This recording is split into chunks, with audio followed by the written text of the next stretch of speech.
When I was bullied as a child, I wouldn't fight back. You know, I would kind of let it happen. But I'm realizing later in hindsight that even me not like fighting back was actually quite a thing, because I then internalized a lot and I worked a lot on this. You know, my mental muscle worked over time, and that really made me strong.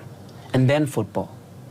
Football as well. Football added a totally different, the testosterone came in, you know, because that with soccer, ask anyone that's ever played football here, that will take you from being a boy to being a man. It's one of the most demanding sports to ever do, especially if you're doing it at the highest level. Yeah. You know, and I got there. It was actually football and music. Yes. Yeah, football was also a dream.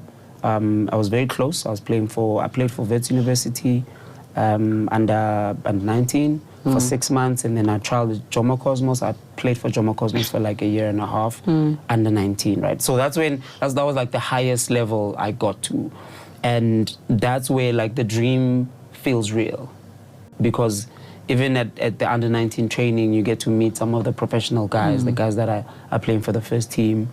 You meet Jomo himself, and you can actually see the thing happening. But at the exact same time, the music thing was like something that in my head was like, yo, but you know, you could be a professional musician, right? Because I think at the time I had already like also given up on the academics. I was like, you know, I didn't enjoy it. So I knew that I was either going to be a professional footballer or I was going to be a musician.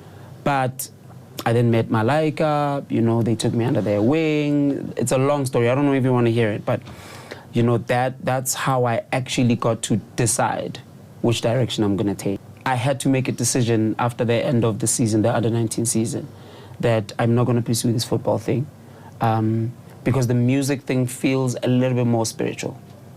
Yes, so it wasn't about that, okay, I'm going to have a job, I'm going to make money, I'm going to be famous. It felt like if I had decided to go a different direction, I was one day going to be 45 years old, looking back and having the biggest regret of my life of not pursuing music, because music always felt like was the superpower. I always felt like I was like a superhuman when I was on stage performing. This is probably the only time I felt that way.